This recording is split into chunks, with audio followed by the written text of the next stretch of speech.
बच्चों नमस्कार। हिंदी की ऑनलाइन कक्षा में आपका स्वागत है। आज हम कक्षा 8वीं पाठ 17 बाज और सांप भाग 2 पढ़ेंगे। भाग 1 के माध्यम से हमने जाना बाज और सांप आपस में बातें कर रहे हैं।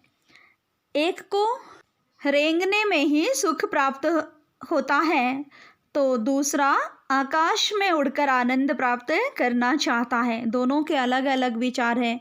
बाज जो जीवन भर संघर्ष करता रहा और अंत में भी उसे आकाश में ही उड़ने की इच्छा है। तो चलिए अभी आगे देखते हैं। बाज के मुंह से एक बड़ी जोर की करुण चीख फूटी पड़ी। आह, काश मैं सिर्फ एक बार आकाश में उड़ पाता। बाज की ऐसी करुण चीख सुनकर सांप कुछ सिटपिटा सा गया। एक क्षण के लिए उसके मन में उस आकाश के प्रति इच्छा पैदा हो गई जिसके वियोग में बाज इतना व्याकुल होकर छटपटा रहा था। उसने बाज से कहा, यदि तुम्हें स्वतंत्रता इतनी प्यारी है तो इस चट्टान के किनारे से ऊपर क्यों नहीं उड़ जाने की कोशिश करते। हो सकता है कि तुम्हारे पैरों में अभी भी इतनी ताकत बाकी हो कि तुम आकाश में उड़ सको। कोशिश करने में क्या हर्ज है। बाज में एक नई आशा जग उठी। वह दूने उत्साह से अपने घायल शरीर को घसीटता हुआ चट्टान के किनारे तक खींच लाया। बच्चों हिम्मत होनी चाहिए, ठीक है। बाज देखो मरते मरते भी अपनी हिम्मत नहीं हार रहा है। खुले आकाश को देखकर उसकी आंखें चमक उठीं। उसने एक गहरी लंबी सांस ली और अपने पंख फैलाकर हवा में कूद पड़ा। किंतु उसके टूटे हुए पंखों में इतनी शक्ति नहीं थी कि उसके शरीर का बोझ संभाल सके। पत्थर सा उसका शरीर लुढ़कता हुआ नदी में जा गिरा। एक लहर ने उठकर उसके पंखों पर जमे खून को धो दिया। उसके थके मांदे शरीर को सफ़ेद फेन से ढक दिया। फिर अपनी गोद में समेटकर उसे अपने साथ सागर की ओर ले चली। बाज एक बहादुर सिपाही की तरह मरा है बच्चों। लहरें चट्टानों पर सिर धुनने लगी, मानो बाज की मृत्यु पर आंसू बहा रही हो। धीरे धीरे समुद्र के असीम विस्तार में बाज आंखों से ओझल हो गया, मतलब आंखों से दूर हो गया। लहरें उसको बहाकर ले गई।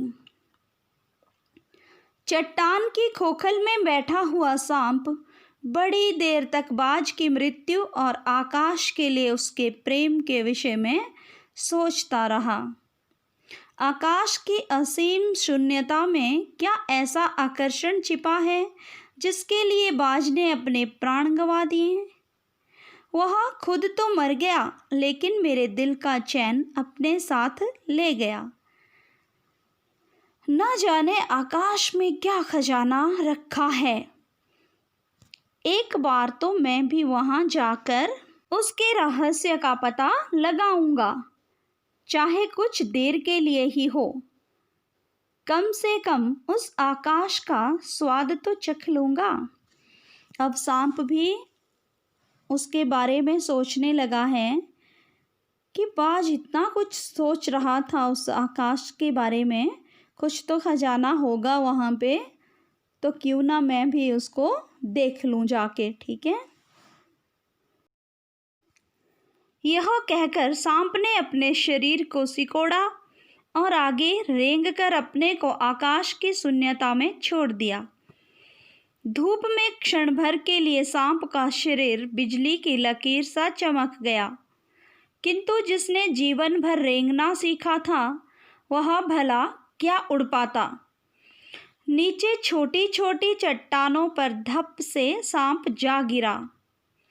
ईश्वर की कृपा से बेचारा बच गया, नहीं तो मरने में क्या कसर बाकी रही थी।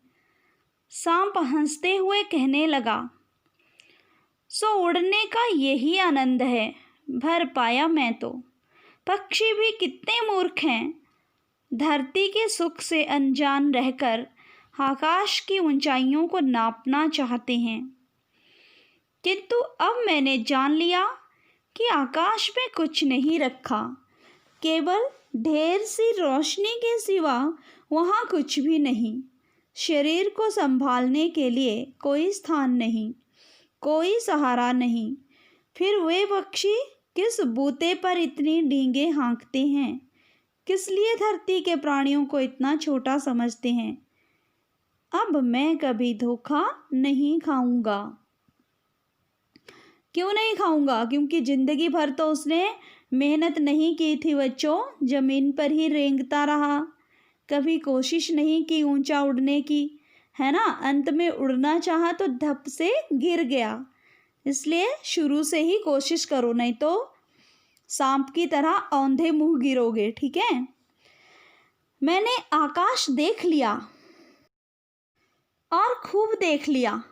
बाज तो बड़ी बड़ी बातें बनाता था, आकाश के गुण गाते थकता नहीं था। उसी की बातों में आकर मैं आकाश में कूदा था। ईश्वर भला करे, मरते मरते बच गया।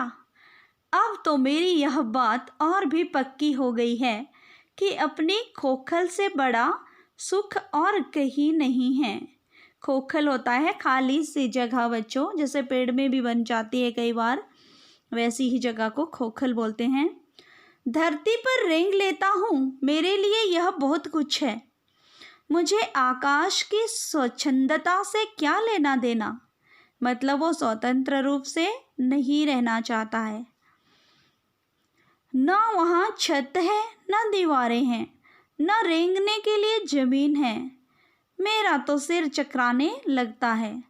छत और दीवारों से मतलब है वहाँ किसी का सहारा नहीं है। दिल कांप कांप जाता है। अपने प्राणों को खतरे में डालना कहाँ की चतुराई है। सांप सोचने लगा कि बाज अभागा था जिसने आकाश की आज़ादी को प्राप्त करने में अपने प्राणों की बाजी लगा दी। किंतु कुछ देर बाद सांप के आश्चर्य का ठिकाना नहीं रहा। उसने सुना चट्टानों के नीचे से एक मधुर रहस्यमय गीत की आवाज़ उठ रही है। पहले उसे अपने कानों पर विश्वास नहीं हुआ, किंतु कुछ देर बाद गीत के स्वर अधिक साफ सुनाई देने लगे। वह अपनी गुफा से बाहर आया और चट्टान से नीचे झांकने लगा। सूरज की सुनहरी किरणों में समुद्र का नीला जल झिलमिला रहा था बच्चों। चट्टानों को भिगोती हुई समुद्र की लहरों में गीत के स्वर फूट रहे थे। लहरों का यह गीत दूर दूर तक गूंज रहा था। सांप ने सुना, लहरें मधुर स्वर में गा रही हैं, हमारा यह गीत उन साहसी लोगों के लिए है जो अपने प्राणों को हथेली पर रखे हुए घूमते हैं। चतुर वही है जो प्राणों की बाजी लगाकर जिंदगी के हर खतरे का बहादुरी से सामना करे। ओ निडरबाज, शत्रुओं से लड़ते हुए तुमने अपना कीमती रक्त बहाया है, पर वह समय दूर नहीं है जब तुम्हारे खून की एक एक बूंद जिंदगी के अंधेरे में प्रकाश फैलाएगी और साहसी बहादुर दिलों में स्वतंत्रता और प्रकाश के लिए प्रेम पैदा करेगी। तुमने अपना जीवन बलिदान कर दिया, किंतु फिर भी तुम अमर हो। जब कभी साहस और वीरता के गीत गाए जाएंगे, तुम्हारा नाम बड़े गर्व और श्रद्धा से लिया जाएगा। हमारा गीत जिंदगी के उन दीवानों के लिए है जो मरकर भी मृत्यु से नहीं डरते। तो बहादुरों के लिए सभी गाते हैं बच्चों, कायरों की बात कोई नहीं करता है, ठीक है। ये था पाठ का दूसरा और अंतिम भाग। अब गृह कार्य देख लेते हैं।